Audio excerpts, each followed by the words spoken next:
was about to mention the last hadith in the chapter of riba from the book Umdat al-Ahkam.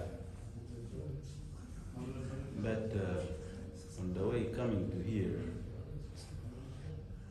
I sometimes turn on the radio and hear the news. After the news, there was an interview, and I did not realize that they made this interview for a purpose. The interview was with a famous celebrity, a gay man, and he was talking about his life, how he came out of the closet. I was disgusted, wallahi. أعوذ بالله كلام طعم من البطن كلام قرف. لا أكون turn off. قلبي والله انقطع من الكلام اللي بيقول فيه. My heart is about to pop out. He was literally giving advices how to come out of the closet, how to adapt being gay, and how not to adapt that, to develop in yourself being gay. A'udhu billah. I mean, he was talking literally to the youngsters. And I was thinking about this. Before, not very long, gays were killed in this country. Here, not there.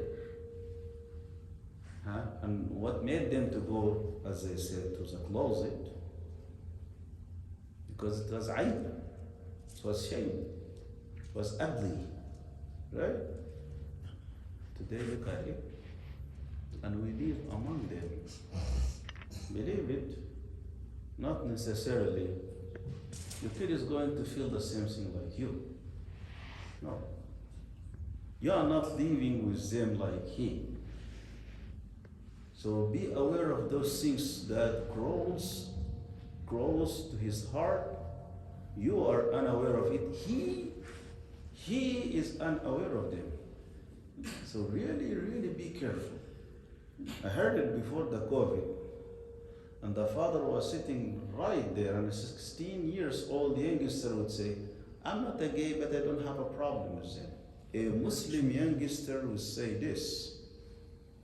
And I heard it here for a while. It was going on. Someone called himself a sheikh, was telling the youth, no, gay is not a sin unless you practice it. If you kept it in your heart, that's not a sin. This is what the youngsters are hearing right now. So really be careful. Let me move on. That's not my topic, but this is something really affected me. I want to share it with you. Abdullah ibn Umar radiallahu anhu, there's two ahadith. I want you to listen carefully to them. Abdullah ibn Umar radiallahu anhu, and the hadith narrated by Imam Ahmad and Abu Dawood, and it's authenticated by Shaykh al-Bani. Abdullah ibn Umar said, Rasulullah sallallahu alaihi wasallam said, إِذَا تَبَايَعْتُمْ بِالْعِينَةِ. If you dealt with a transaction called عِينة, we'll explain that. وَأَخَذْتُمْ أَذْنَابَ الْبَقَرِ, and you took the tails of the cows. وَرَضِيتُمْ بِالزَّرْعِ, and you accept farming. وَتَرَكْتُمُ الْجِهَادِ, and you abandon jihad في سبيل الله. سلط الله عليكم ذلا لا يرفعه حتى تعودوا إلى دينكم. Allah would humiliate you, a certain humiliation will never lift it unless you go back to your deen. Unless you go back to your deen. What is Eena? Eena is just a snake and going around riba, making a form of transaction and sneaking, as the scholar call it, tahayyul or tahayul. Going around the haram, trying to make it halal, but in reality it's haram. This is the riba. So what is it? Someone won money And he knows that person will not give him like that unless give me 10, I give you back 15, but that's riba. So what to do? He is a merchant and tell him, I want that car. Okay, but for how much? For 15. I give it in a year time. That's okay. So I sold it for you for 15,000. They write the contract like that. Okay. So how about me selling it back to you for 10? And you give me the cash right now. Okay. This is 10. They write another contract. The car is sold for 10,000. So the car is sitting right there. And what happened now? This person took cash 10. How much is going to return it? 15,000. Okay, so instead of give me 10,000, I paid back 15, they put the car in the middle. That's zina. Another way, he would bring a third person. He would bring a third person in, and he is going to tell him, okay, let's go to the merchant. Let's walk out of this riba, go to the merchant. Okay, he has grains, cement, sugar. Okay, buy from him and sell it back to me. Buy from him. So how much is the grains or the sugar? It is for 50,000. Okay, this is cash you 50,000. Okay, and I will sell it for you for 60,000. I accept. And I made a contract with that person, the second person, for 60,000. Now go back again to the merchant. How about me selling it for you, the same merchandise? I sell it for you for 45. Yeah, I accept. This is 45, cash. And the grains are sitting right there. So this person got 5. The other one is going to get how much? Is going to get 60, right? Yeah. And the person here got 45. So it is 45 for 60,000, and they put the middle this person, right? Or the merchant. Abdullah ibn Abbas said, دراهم بدراهم وبينهما حريرة. Subhanallah. Abdullah ibn Abbas said, are you deceiving who? It's just money for money. And you put harira, silk between them, meaning an item between them, to make it halal.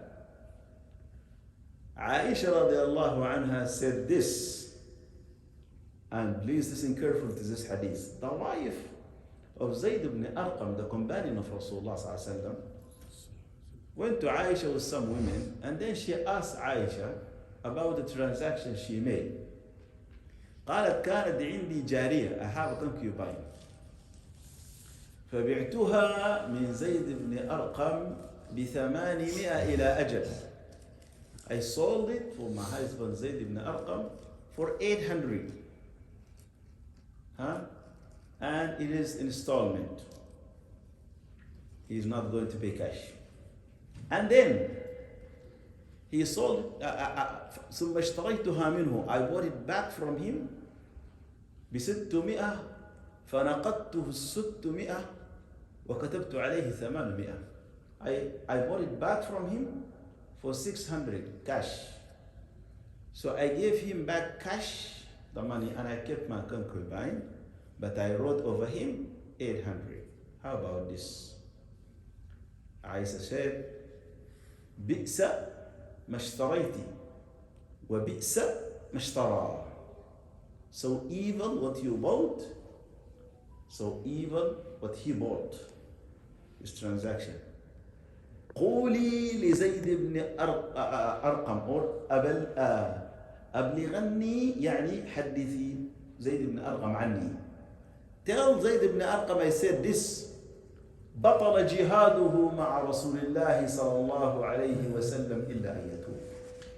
The jihad, the good deed he done with Rasulullah صلى الله عليه وسلم is nullified because of that transaction. Unless he repents to Allah subhanahu wa ta'ala. بطل جهاده مع رسول الله صلى الله عليه وسلم. عائشة تقول هذا الكلام من غير وحي؟ عائشة saying that without a dalil. His jihad with Rasulullah nullified because of that transaction. Tell him to repent to Allah subhanahu wa ta'ala. Okay. Shaykh Usaymin rahimahullah said, التحيل أن يقع في الحرام ولكن يحاول أن يجعله بصورة شرعية مباحة. تحيل, speaking around, is committing haram, but he is trying his best to make it in a legal way. قال وينسى المتحايل أن الله مطلع على القلوب وأن النبي صلى الله عليه وسلم قال إنما الأعمال بالنيات وإنما لكل امرئ ما نوى. That person who was sneaking around and going around riba forgot something very important. That Allah looks at the heart and look at the intentions, right? And Allah reward and punishes after the intentions and looking at the intentions. So you fooling who? الذي يعلم السرائر يعلم السر وأخفى. You fooling Allah subhanahu wa ta'ala, the one who knows your secret and more hidden than the secret that you did not initiate. Allah subhanahu wa ta'ala knows it. You are going to fool Allah subhanahu wa ta'ala. قال وقد قال بعض السلف يخادعون الله ولو أنهم أتوا الأمر علانية لكان أهون. They want to deceive Allah Azza wa Jal. Would they commit it straight, go for riba straight, better than what they doing? Better than what they doing?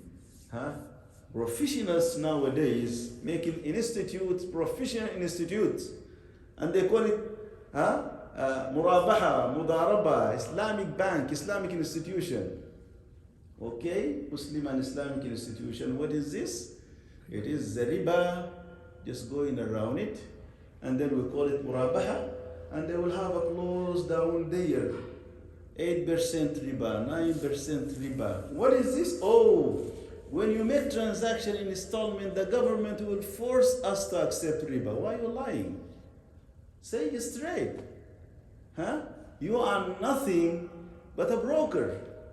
You're taking the money from Fannie Mae and Freddie Mac, and you're fooling, you write in the name of the Muslimin, you write a haram contract, and then you're coming fooling the Muslimin and tell him, we sell for you the house, but you have to rent it from us. Oh, you're going around riba like that? هيفلح هذا? And the Muslim would end up, would you go straight to the bank and make the haram riba with the bank paying way, way less than going to the Muslim institution, right? No. What they doing? They're just sneaking and going around riba like this. Allah subhanahu wa ta'ala يعلم ما في القلوب. ما حتخفي شيء على الله تبارك وتعالى على رب العزة جل وعلا. A transaction, they call it تورق. Some scholars, they said this is haram, period. That's Ibn Taymiyyah. تورق من الورق اللي هو الفضة. ورق, which means silver, because they use to make darahim from silver. And tawarruq, in general, someone will come to the transaction, selling or buying, and he has no interest in that item. What he wants money. He wants money, and he is taking no risk. So someone who needs the money from the other side, and he also has no interest in the item, will come and ask this person, put the item between me and you, and then let's do the transaction about it. Like the example we said, a car, that's his car, and he would sell it for this amount, delay it, and he will buy it again with lesser amount, okay, and the car is still there. Or going to a third party. Now this transaction can be halal in a way. Long time ago, they used to call it al-maktab. Al-maktab. So, I need a car. Or I need even the money. I go to the car dealer. For how much is your car? For 15,000. Okay, a year and a half. Monthly 1,000. Okay, I got 1,000. That's yours. So he will give him the car. He will give him the car. Now, Islamically, you cannot do what they doing today. If that's an installment transaction, they hold the lien, which is, you drive the car, but we own it. الملكية حقتنا نحن. And that, if you remember the hadith of Aisha, they told her, you can have barira, but الولاء لنا نحن. Whatever happens to a barira, it comes back to us. If she's going to get married, we are the awliya. If she is killed, we are the awliya. And this is haram, as Rasulullah said. So now, they sell for you the car, they hold the lien back. That cannot happen. So since the moment we write the contract, the car is his. So we give him the car and the title. He goes and sell it outside for 12, 14, whatever is that. To whoever is that, this is halal. That's okay. Even that, I got something for 15 and I got a cash 10. And over me that's okay, no problem, because this is what selling and buying, and I'm taking risk, and that person taking risk too. Right? So the dealer is taking risk. Right? So how to save myself if I give him the title and he run away? What I do? In Sharia there is something called collateral, or bring a consignor. Else you are up on your own risk. You have a house? Okay, give me the title of your house. Or give me something that equivalent to what you're getting. That's halal in Islam, rahan. Or bring a cosigner. Bring a cosigner to sign this contract with you. That's okay in Islam, right? You don't have those two. Now, if you want to go into that transaction, you're taking the full risk, but do not hold back the lien.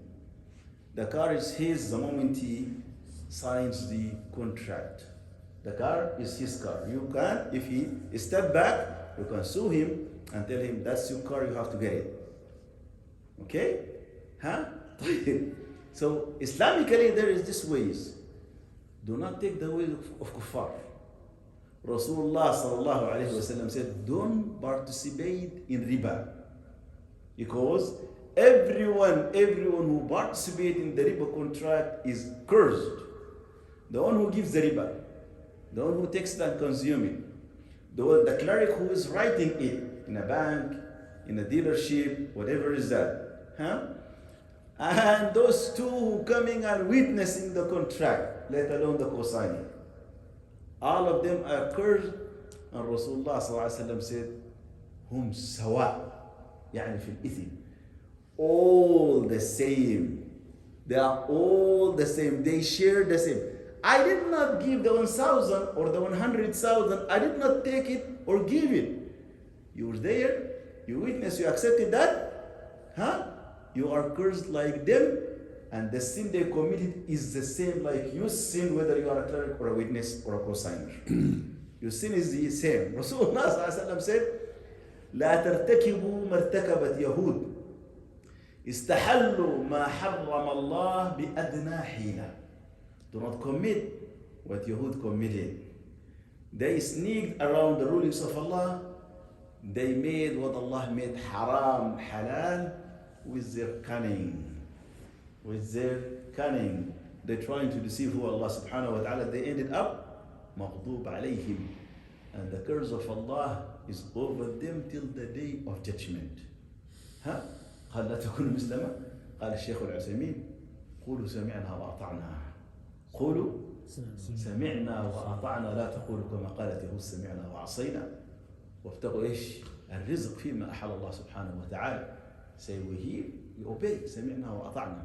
And look at rizq, at what Allah subhanahu wa ta'ala made it halal indeed, is in abundance. هذا وصلى الله وسلم وبارك على عبد النبي محمد. جزاكم الله خير. جزاك الله خير.